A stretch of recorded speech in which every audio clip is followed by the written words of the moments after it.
the shooting range. Evening, everybody. Moose here. I got some good news, and I got some bad news. Neither of which are horrible news. Wait, what?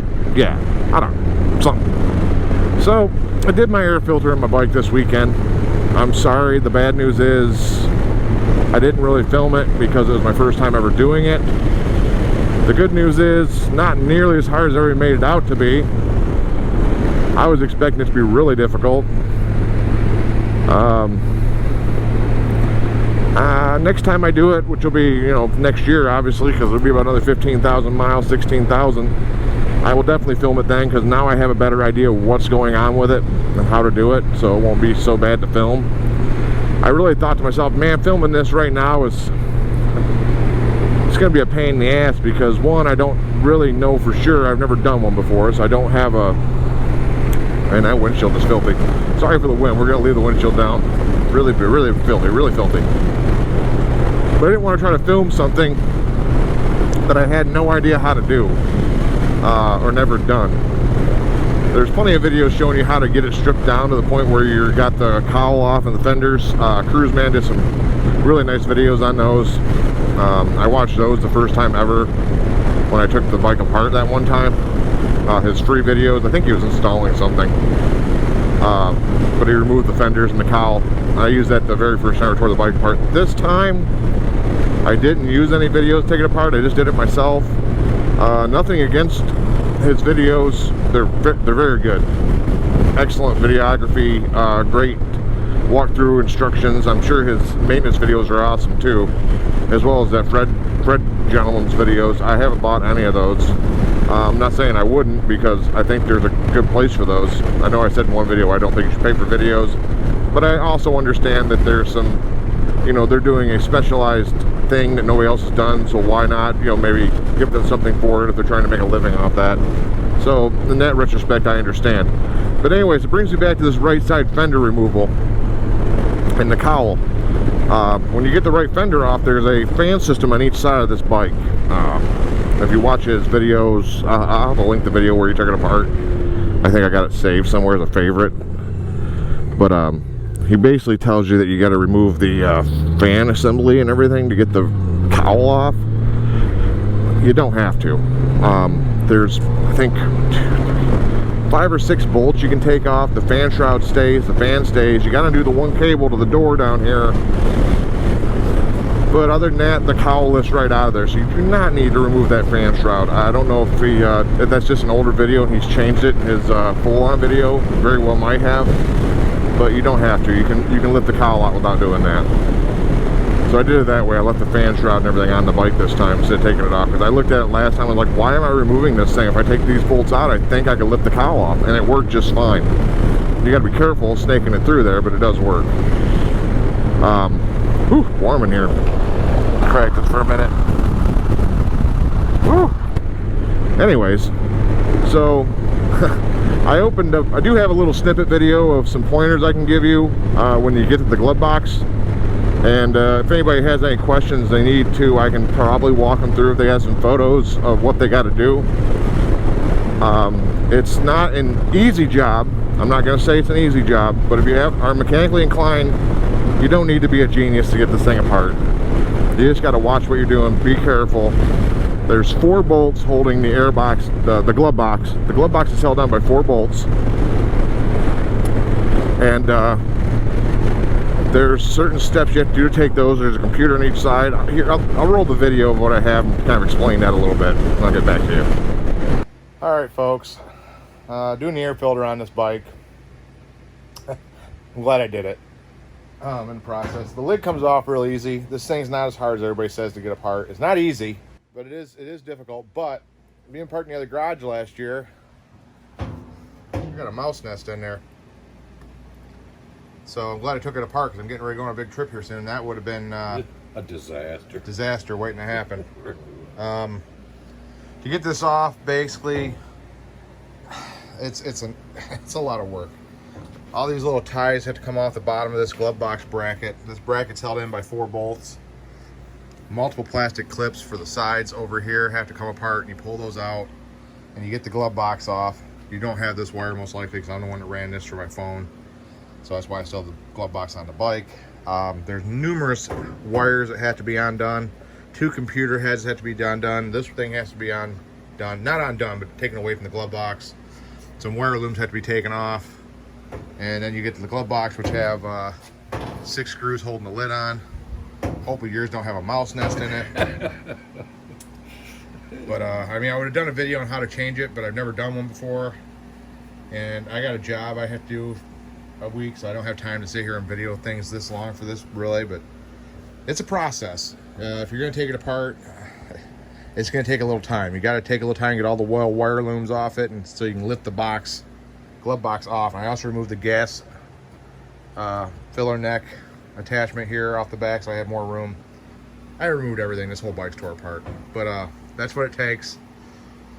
Oh my God, mouse nest. I've been riding this thing. I put 4,000 miles on this thing this year, 5,000 with that mouse nest in there. That's got to be good on the engine. Well, that protected the engine. Yeah, it can't get in. That actually what it's for. Right, exactly. Okay, well, I'm going to get this taken apart and change the air filter. We'll see what it looks like underneath. Yeah, so that's basically what I'm talking about.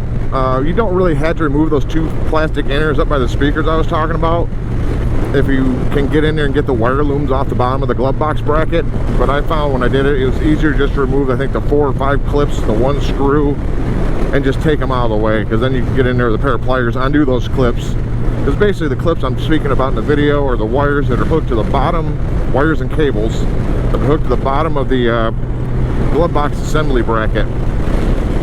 And you got the 2 computers and then 1 in the back to hold wires. You got to put those out of the way, and you can get the glove box out of the way. And then there's 1 clip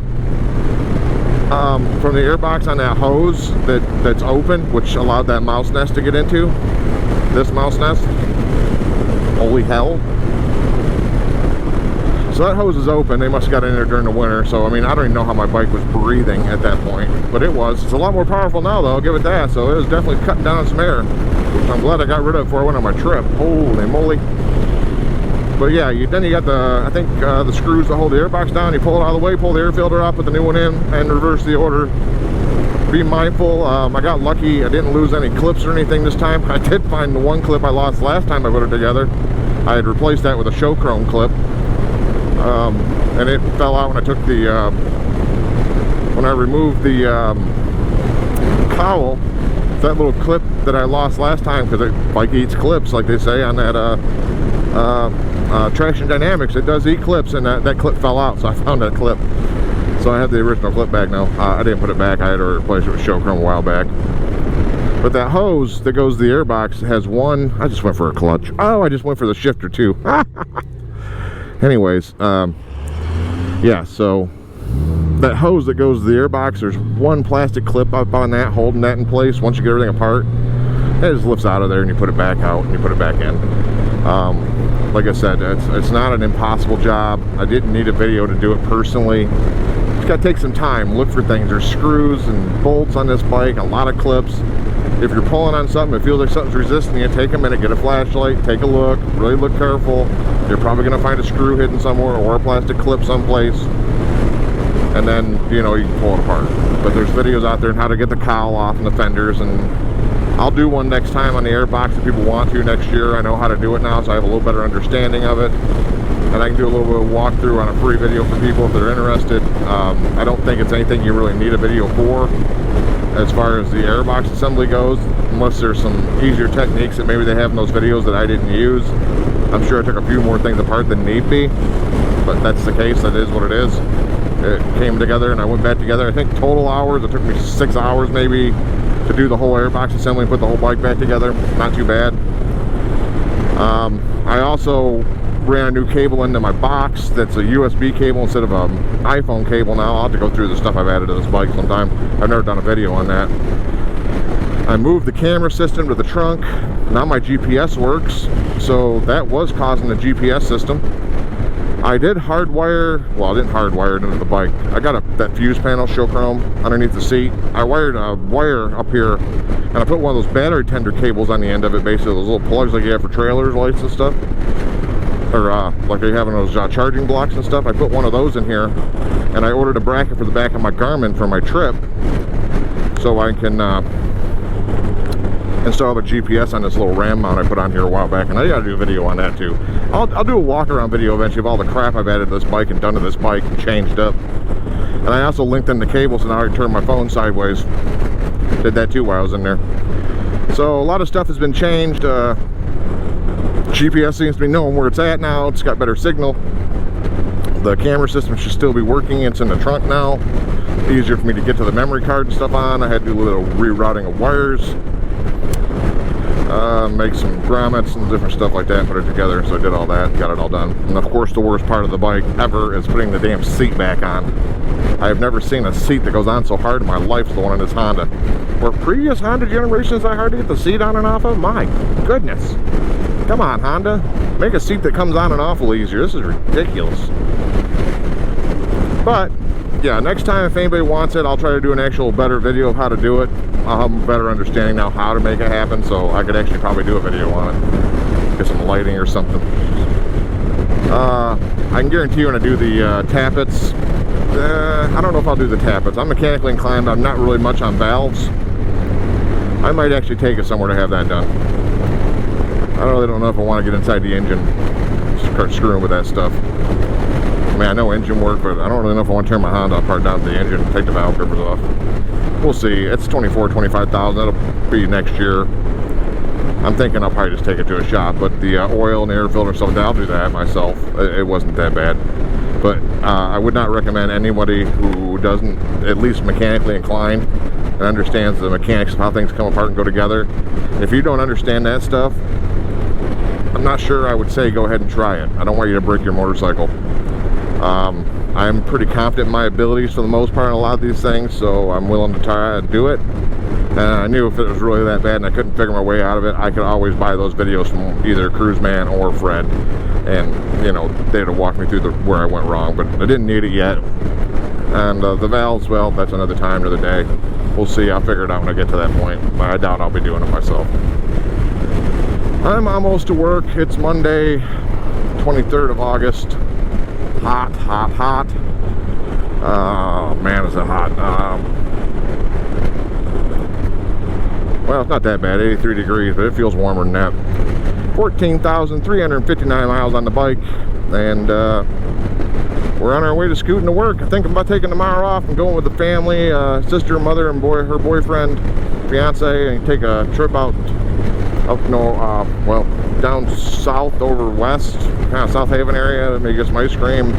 And I mean, I'd rather take a Monday off with a 3-day weekend, but hey, nothing wrong with going to work one day and then not going back the next. So I think I'm gonna play hooky tomorrow, take the day off, and have some fun. And I'll try to get these videos posted. I'm too deep now with this one, and I still haven't got the other one done, so it is what it is. But I'll talk to y'all later. Till next time, right on. See ya. Bye.